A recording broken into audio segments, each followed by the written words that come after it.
this policy has never worked. The Americans tried it in the 90s. The policies which have worked, let people who make mistakes collapse, let people who are competent take over the assets from the incompetents and start over. Now what's happening is the governments are taking the assets from the competent, giving the assets to the incompetent, and saying, now you compete with the competent. Jim, this is not going to work. I mean, this is madness. The madness started in 1989 when the government set the precedent of bailing out failed institutions. Since then, it has spiraled out of control. Now our government prints trillions to bail out all sorts of private corporations. These companies used excessive leverage to recklessly speculate while paying themselves huge bonuses. Since Obama was elected president, the Federal Reserve and U.S. Treasury bailout commitments have risen from $7.4 trillion to $14.2 trillion. $3.7 trillion has already been spent. The last country to see such a dramatic increase in the money supply was Zimbabwe, under the leadership of Robert Mugabe. We have different economic schools. We have the Austrian school, the school of rational expectations, monetary schools and so forth. In the US, we have a totally new school, and it's called the Zimbabwe school. And it's founded by one of the great leaders of this world, Mr. Robert Mugabe, that has managed to totally impoverish his own country. And that is the monetary policy the US is pursuing. If something goes wrong, print. If it doesn't get fixed, print more.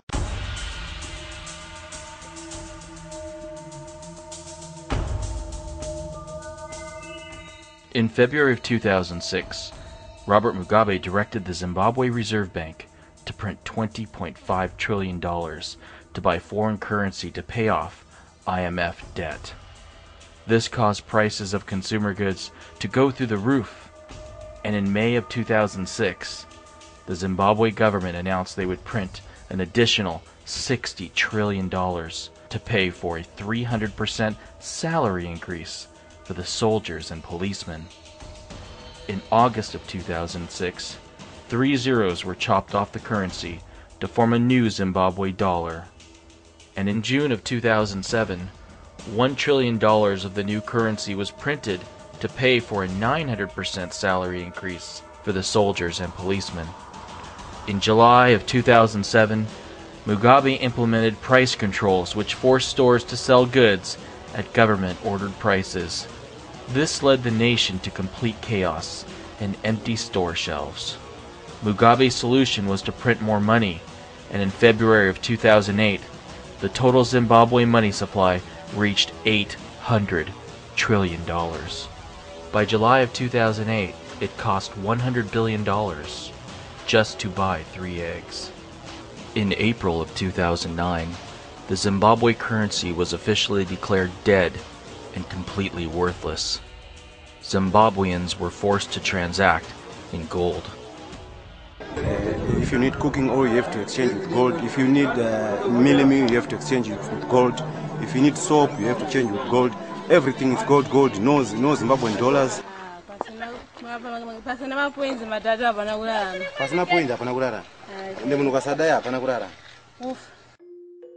Gold has been universally accepted as real money for thousands of years. Unlike fiat currencies, gold can't be printed out of thin air. Gold is expensive to mine, and its supply will always be scarce. In 1980, the last time the United States had an inflationary crisis like the one we are rapidly approaching, gold prices surged to an inflation-adjusted high of $2,300 per ounce. Federal Reserve Chairman Paul Volcker was able to get inflation under control by raising interest rates to a high of 21.5%. Back then, we were the world's largest creditor nation. Today, we are the world's largest debtor nation, with a national debt of $11.4 trillion. If the Federal Reserve is forced to raise interest rates up to 21.5% once again, just the interest on our national debt will be over $2.4 trillion per year. This is a death sentence for the American taxpayer. The United States may have an annual GDP of $14 trillion, but more than 70% of it is consumer spending. The only way it will be possible for the United States to pay off its debt is by monetizing it and effectively printing the money out of thin air. The national debt is not our only major problem. Unfunded liabilities for Social Security and Medicare and Medicaid are now $55 trillion.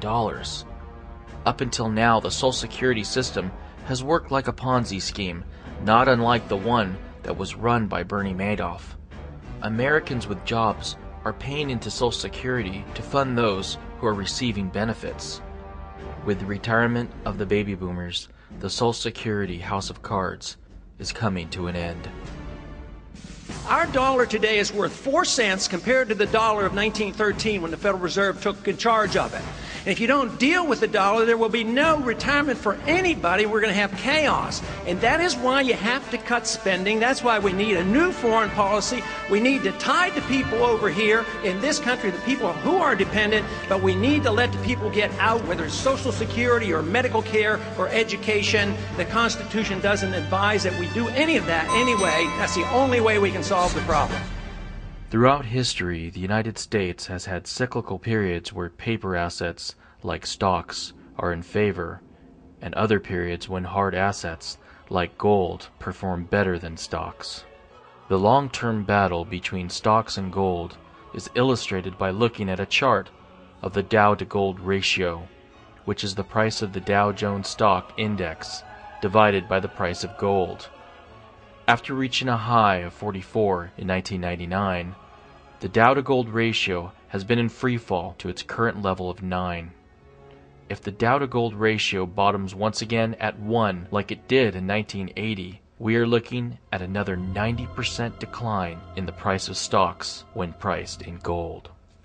The Dow is going to be worth 1 ounce of gold. That's the level. So right now gold is worth $900 an ounce and the Dow is at 12,000. Those two numbers are going to meet somewhere. I don't know where, but they're going to meet.